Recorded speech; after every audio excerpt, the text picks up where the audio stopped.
Et donc on m'a demandé de vous parler un petit peu des effets synergiques des analgésiques et des hypnotiques. Et donc on va bien sûr faire un petit peu de pharmacologie pour revenir ensuite à une démarche un tout petit peu plus clinique.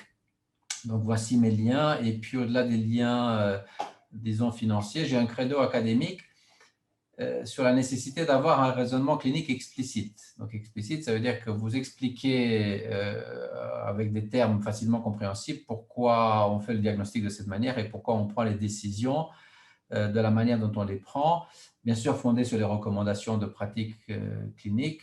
Et puis, ce qui me tient à cœur aussi, c'est la prise de décision pour un patient donné. Et donc là, la médecine reste effectivement ancrée, bien sûr, dans les statistiques et les recommandations, mais in fine, j'appelle l'activité médicale comme une interface d'unicité. C'est-à-dire qu'il y a un docteur qui prend une décision pour un patient donné, bien sûr, en tenant compte de tout le reste, et il faut apprendre à gérer l'incertitude. Voilà le credo académique et ce qui me guide un tout petit peu. Donc, je voudrais revoir avec vous les interactions hypnotiques morphiniques. Donc, ça peut paraître barbare lorsqu'on vous parle maintenant des moniteurs les plus récents, mais chaque fois que je m'amuse à demander à un groupe de médecins, donc déjà expérimentés ou d'internes, de me dessiner une courbe d'interaction hypnotique morphinique et éventuellement de l'expliquer, je vous assure que très souvent, on a des surprises. Et puis, à l'intérieur de ces courbes d'interaction, je voudrais aborder ce problème de la variabilité interindividuelle. Et puis, enfin, vous proposer des algorithmes de gestion des médicaments anesthésiques pour la titration qui sont fondés sur les interactions hypnotiques morphiniques et les informations fournies par les moniteurs. Alors, pourquoi est-ce que le raisonnement clinique explicite est nécessaire pour la titration de médicaments anesthésiques? Donc, ça, c'est une étude récente, 2019. Elle s'inscrit dans ce cadre des triples bas, donc des données issues pour la première fois en 2012, et qui disait que si vous êtes hypotendu avec trop anesthésié, donc avec un BIS bas en dessous de 45, et puis surtout si en plus vous dormez avec des valeurs basses de concentration téléexpiratoire, donc c'est le troisième, vous avez un risque accru de mortalité à J90. Et puis après l'étude publiée en 2019, c'est dit, nous allons randomiser les patients dans un groupe, c'est à peu près 10 000, on va faire comme d'habitude, et dans l'autre groupe, on va prévenir les médecins, donc on va les alerter, c'est ce alerte, que les patients sont en triple bas et qu'il va falloir faire quelque chose. Et donc l'étude, vous voyez, il y a quand même pas mal de patients. Elle arrive à la conclusion que le fait d'alerter les patients fait augmenter les doses de vasopresseurs, mais ne diminue pas les concentrations d'anesthésiques auxquelles les patients sont soumis. Donc, du coup, la mortalité à J90, même quand vous alertez les patients, n'est absolument pas modifiée. Et donc, mon commentaire, c'est qu'en l'absence d'algorithmes plus ou moins validés pour titrer les médicaments anesthésiques dans la composante hypnotique, dans la composante morphinique, et puis surtout sur la gestion de leurs interactions, inutile de vous dire qu'avec l'anesthésie sans morphinique ou avec épargne de morphinique, les choses deviennent encore plus complexes. Donc, en l'absence de tels algorithmes, la simple information l'anesthésie est trop profonde ne change absolument rien quant à l'impact de l'anesthésie trop profonde sur la mortalité à J90. Donc, des rappels pharmacologiques. Le premier qui me paraît essentiel, lorsqu'on parle de concentration de morphinique, c'est se souvenir que la probabilité de non-réponse, donc un mouvement par exemple, dépend du stimulus utilisé. Donc là, la fermeture cutanée nécessite peu de morphinique pour ne pas avoir de réponse. L'abolition, la ventilation aussi nécessite peu, ou l'altération de la ventilation, peu de morphinique. Et à l'opposé, l'intubation par laryngoscopie directe nécessite beaucoup de morphinique pour éviter une réaction type hypertension, tachycardie ou mouvement, et que pour altérer les effets de l'électroencéphalogramme, ralentir le EEG, il faut des concentrations de morphinique beaucoup plus importantes. Donc ça, c'est pour la fentanyl, mais c'est vrai absolument pour tous les autres médicaments. Donc du coup, l'adéquation de la concentration de morphinique, elle est en fonction d'un niveau de stimulation, les effets secondaires aussi, et donc du coup, il est certain que si le niveau de stimulation nociceptive varie pendant une intervention, la concentration de morphinique que vous avez peut être adaptée à ce stimulus ou au contraire inadaptée, soit excessive, soit insuffisante. Et je voudrais partager avec vous et contribuer à vous rappeler ces images mentales d'interaction hypnotique morphinique. Donc la plus simple, c'est ces isobologrammes qui décrit les interactions hypnotiques morphiniques. Donc, on a la concentration de morphinique sur l'axe des X, la concentration d'hypnotique sur l'axe des Y. Et donc, dans les effets additifs, qui est ici au milieu, 1 plus 1 égale 2, vous diminuez de 50% la concentration de l'hypnotique, vous augmentez de 50% la concentration de morphinique. Ça, c'est une interaction de type additif. Donc, ça, c'est vrai pour les hypnotiques. Midazolam, propofol, c'est ce type d'interaction, ou propofol, gaz administré par inhalation. Et à contrario, une interaction de type synergique, 1 plus 1 font plus que 2. Donc, de faibles diminutions ou de faibles augmentations de la concentration de morphinique font diminuer relativement beaucoup les besoins en hypnotique. Ça, pour l'instant, on n'a pas de valeur de concentration, c'est symétrique. Donc, ça, c'est une première image mentale. Additif ici, synergique à gauche. Donc, les interactions hypnotiques morphiniques sont synergiques. Il y a en anesthésie, il y a quelques descriptions d'effets infra-additifs, mais qui sont rares. Vous pouvez les oublier.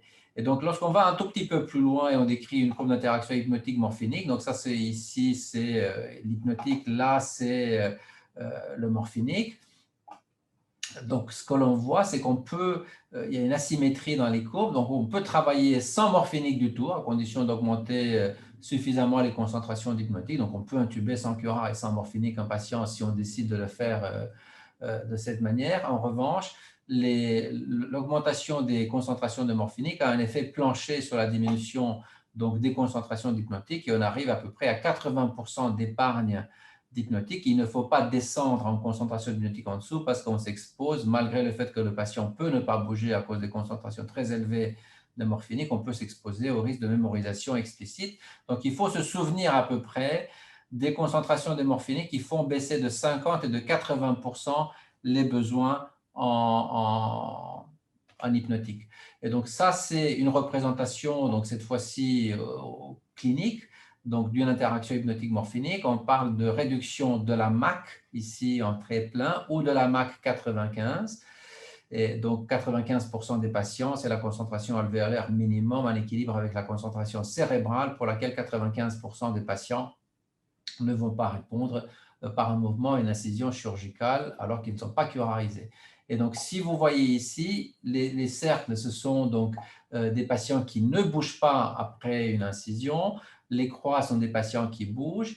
Et donc, vous voyez que lorsque on a de faibles doses d'hypnotique et de morphinique, vous allez avoir des patients qui bougent et vous allez avoir des patients qui bougent pour de faibles concentrations donc, de morphinique. Là, on est en fentanyl, en nanogrammes par ml, on est en évoque. C'est à peu près la même chose pour le rémifentanyl. Mais vous allez avoir des patients ici donc, qui bougent avec des concentrations de fentanyl qui sont très élevées. Et donc, vous voyez, c'est cette variabilité interindividuelle et la même chose ici. Donc, il y a ce patient qui ne bouge pas pour des concentrations très, très faibles donc de morphinique. Et c'est cette variabilité interindividuelle qui est extrêmement importante, qui doit retenir notre attention. Et donc, grosso modo, 3 nanogrammes par millilitre en évoque fentanyl ou rémifentanyl, donc c'est la concentration au site effet, diminue d'à peu près 60% la MAC, et puis vous avez la même chose pour le sulfentanyl. Alors, ce n'est pas une science exacte parce qu'on ne peut pas vous donner un chiffre exact, donc ce sont des ordres de grandeur, mais en tout cas, 0,3 nanogrammes par millilitre de sulfentanyl au site effet, c'est ce qui s'obtient 5 minutes après l'injection de 15 microgrammes de sulfentanyl dans un modèle qui ne tient pas compte du poids, de l'âge, de la taille, ainsi de suite. Et donc, quand vous faites ces fameux 15 ou 10 microgrammes de sulfentanyl à un patient, vous obtenez les concentrations qui vous font justement diminuer d'à peu près 50% les besoins en hypnotique. Quand vous voyez la MAC bar, donc c'est la concentration alvéolaire toujours en équilibre avec des concentrations cérébrales pour laquelle il n'y a pas d'augmentation de la pression ou de la fréquence cardiaque. Donc la MAC bar, c'est à peu près 2 fois la MAC. Les faibles concentrations de morphinique vous font diminuer de 80% à peu près la MAC bar. Et donc du coup, on voit bien qu'il y a une interaction, donc il y a une diminution très rapide des besoins en hypnotique dès les plus faibles concentrations de morphinique. Et contrairement à ces isobologrammes qui étaient donc de type synergique, quand vous regardez les interactions pour cette fois-ci la diminution de la MAC de réveil, on n'est plus sur des interactions donc, de type synergique, mais plutôt sur des interactions de type additif. Et juste un dernier élément, parce que lorsqu'on parle donc, de niveau de stimulation nociceptive, je vous ai parlé de l'intubation, et puis pendant l'entretien d'anesthésie, vous voyez que le niveau de synergie est beaucoup plus important. D'accord? Donc là, c'est un tout petit peu inversé par rapport à ce que vous avez vu tout à l'heure. Donc ça reste toujours cohérent. La symétrie ici, on ne peut pas baisser complètement les concentrations de propofol, mais en tout cas, vous voyez que le genou de cet isobologramme est très proche du zéro. Donc pendant l'entretien d'anesthésie, l'interaction est encore plus synergique que lors de l'intubation, et ça, c'est un élément dont il faut retenir. Alors, juste 2 secondes là sur je vais passer sur cette image et vous restez que sur celle-là. Sur la dépression ventilatoire, donc estimée ici par la diminution de la ventilation minute, là, la synergie est très importante. Donc, la conséquence de ça, c'est que de très faibles concentrations de rémifentanil en phase d'émergence ou d'autres morphiniques peuvent diminuer de manière très importante les performances ventilatoires. Donc ça, cette synergie sur la dépression ventilatoire est extrêmement, extrêmement importante. Et enfin, c'est ce que Philippe Richebet vous avait montré dans plusieurs papiers. Quand vous mettez du fentanyl ici, donc on est toujours en concentration au site effet, eh bien, il y a une diminution dose ou concentration dépendante de la pression artérielle en l'absence d'une stimulation nociceptive. Donc, si on n'a pas de stimulation nociceptive et on a du morphinique en excès, on va être hypotendu. Voilà la traduction de ces interactions. Et donc, juste pour vous rappeler, dernière image mentale, qu'il y a des formes différentes donc, de ces isobologrammes synergiques pour l'hémodynamique en jaune, pour le mouvement et bien sûr pour le réveil. Donc, d'où la nécessité de gérer les interactions hypnotiques morphiniques sur le versant hémodynamique, sur le versant mouvement si vous ne faites pas de curare et sur le versant donc, réveil, et puis de choisir à quel niveau donc, de cet isobologramme on se place, soit peu de morphinique avec le risque d'avoir une tachycardie, une augmentation de la pression artérielle, un stimulus nociceptif, soit un retard de réveil avec des morphiniques de longue durée d'action, un risque de mémorisation si vous baissez trop les concentrations d'hypnotique et bien sûr cette hyperalgésie que Philippe Richebet a merveilleusement expliqué. L'interaction optimale est souvent au genou ici de l'isobologramme synergique, mais vous pouvez faire des choix complètement différents en fonction de ce qui vous intéresse. Alors, si on parle de titration de l'anesthésie, il faut, pour moi, titration, c'est s'adapter à la variabilité interindividuelle. Donc ça, c'est un graphique où chaque ligne donc, qui lie la concentration d'alpha-fentanyl plasmatique à une probabilité d'absence de réponse, donc probabilité qu'il n'y ait pas de mouvement à une stimulation nociceptive.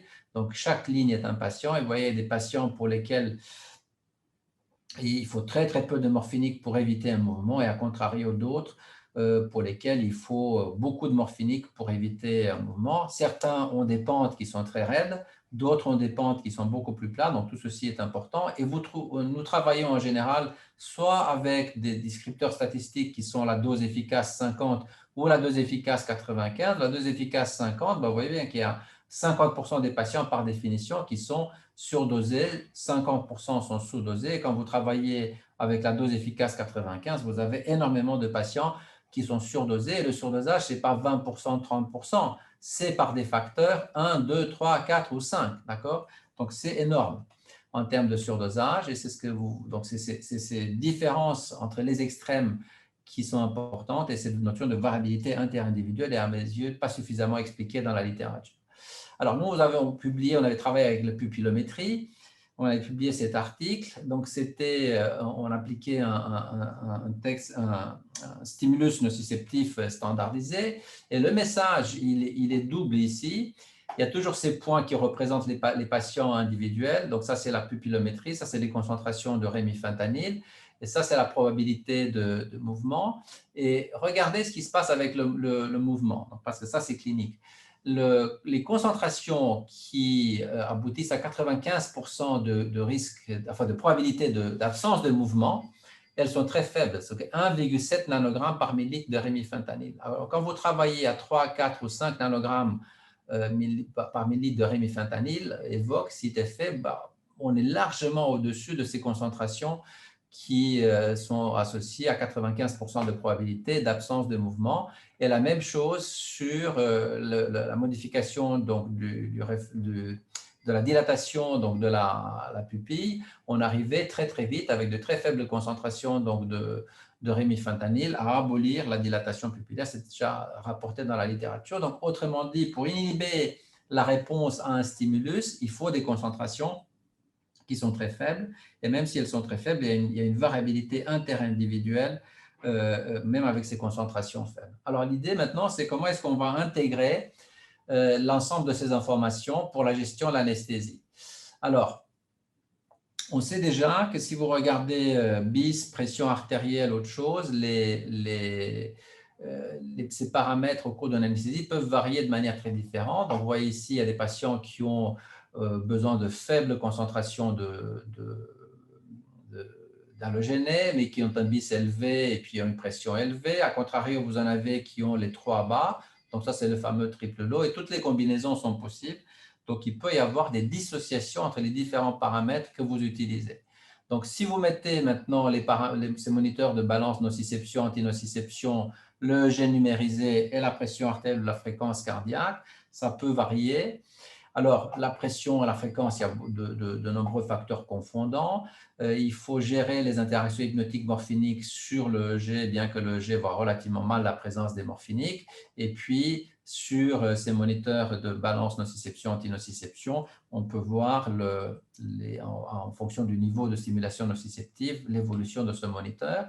On peut mettre des valeurs chiffrées, donc ce fameux BIS, donc la zone verte, c'est la zone désirée, 45-60 pour le BIS. Le NOL, c'est 10 à 25 comme cible. Et il ne faut pas éviter d'avoir des oscillations de pression artérielle de plus ou moins 20% par rapport aux pressions habituelles. Donc, les trois peuvent évoluer de manière concordante. Donc là, c'est éveil cortical, le BIS monte, le NOL monte, donc il y a un stimulus nociceptif qui n'est pas contrebalancé par une antinociception et la pression monte. Donc là, on n'est pas du tout en difficulté pour diagnostiquer. Vous avez ensuite les situations où le BIS est bas, le NOL, pardon, la pression est élevée, le BIS est correct, et puis la pression, le NOL est élevé avec une pression basse. Donc, en général, ici, il faut quand même essayer de gérer le défaut d'antinociception malgré le fait que le G est bas et même quand la pression est maintenue dans ses limites. Et puis, la même chose ici, vous pouvez vous retrouver dans la station où vous avez un NOL qui est bas, donc il n'y a pas de défaut d'antinociception et le G est élevé. Et donc, l'objectif du monitorage multiparamétrique, c'est de détecter une réponse avant l'apparition des signes cliniques, avant le mouvement, par exemple, une mémorisation explicite, et puis surtout d'identifier les causes des réponses infracliniques et puis d'apporter les corrections. Donc, nous, on avait publié cet article il y a quelques années déjà, on avait essayé d'instituer un algorithme que je vais vous montrer. Et donc, l'algorithme de titration, il est ici. Vous avez la pression artérielle habituelle du patient et qu'il y ait une stimulation nociceptive présente ou absente. Quelles que soient vos concentrations d'hypnotique et de morphinique, vous avez le BIS et la pression dans la situation dite idéale. C'est rarissime, ça existe, mais c'est absolument disponible. Vous avez des situations où, en présence d'une stimulation nociceptive, le BIS va monter, et puis dans ce cas-là, c'est un défaut d'antinociception. Il faut augmenter le morphinique, mais si vous travaillez avec du sufentanil, le pic de l'effet va être à 5 minutes, donc vous êtes parfaitement en droit d'utiliser les interactions hypnotiques morphiniques et d'utiliser un hypnotique, et ce d'autant plus que l'hypnotique va pouvoir diminuer le BIS et diminuer le risque de mémorisation explicite. Vous avez la situation où le patient est hypotendu, le BIS est bas, donc ça c'est un surdosage anesthésique, et vous avez des situations où la pression artérielle diminue. Ça, c'est un patient qui est hypovolémique, par exemple. Vous avez une stimulation nociceptive, la pression est basse, mais le EG est activé. Ça, c'est le risque de mémorisation explicite. Donc, clairement, les différents paramètres peuvent diverger, et c'est donc l'intérêt du monitorage multiparamétrique pour comprendre et traiter de manière correcte. Et donc, pour le NOL, on avait fait cet outil de raisonnement explicite. Et donc, vous avez la situation où vous avez une pression donc, qui augmente. Le NOL est en dessous de 25, donc ça, c'est un vasodilatateur. Le NOL est supérieur à 25, mais dans ce cas-là, il faut traiter le défaut d'antinociception. Et si la pression donc, est élevée et le nol peut être bas, donc effectivement, il peut se passer des choses, mais donc ce n'est pas un défaut d'antinociception. La même chose maintenant avec un patient qui est cette fois-ci hypotendu et éventuellement bradycarde. Donc, si le nol est bas, il faut correcter les anomalies hémodynamiques. Il peut y avoir la situation où le patient est hypotendu et bradycarde et le nol est pourtant à des valeurs élevées. Et Philippe Richebet vous a montré que les performances diagnostiques du nol sont meilleures que celles de la pression artérielle et de la fréquence cardiaque. Et donc, malgré le fait que le patient est hypotendu et bradycarde, il faut traiter quand même le défaut d'antinociception. Et puis ensuite, vous pouvez éventuellement, chez un patient qui est anesthésie générale, confirmer l'efficacité d'un bloc nerveux. Et de nouveau, si vous avez un nol élevé dans le territoire bloqué, ça veut dire que probablement votre bloc est imparfait. Et puis, quand vous avez une augmentation brutale du nol sur une application d'un stimulus nociceptif, eh bien, il faut faire arrêter la stimulation nociceptive, donner du morphinique, et puis éventuellement aussi, avec les interactions hypnotiques morphiniques, ne pas négliger l'utilisation d'un hypnotique tout en essayant d'éviter la survenue d'un EEG plat. Et enfin, ici, si vous travaillez avec peu ou pas de morphinique, une valeur du nol vous conforte dans le fait que ce que vous apportez en plus des médicaments, des hypnotiques habituels, est efficace. Et puis, les messages, c'est que ces moniteurs de balance nociception, antinociception débutent leur carrière clinique. Donc, ils ont déjà passé les tests de validation. Je crois, comme Philippe, que le NOL est un moniteur crédible à la fois par les performances et puis surtout sur la partie ergonomie et puis sur la dimension médico-économique. La sophistication des moniteurs de l'adéquation de l'anesthésie permettra de rendre plus explicite et plus reproductible, je l'espère, la gestion des médicaments anesthésiques. Je crois que la connaissance de la pharmacologie reste indispensable malgré la sophistication de ces moniteurs, et la difficulté maintenant est de savoir quel est le niveau de sophistication que les anesthésistes du front vont pouvoir gérer au quotidien. Merci pour votre attention.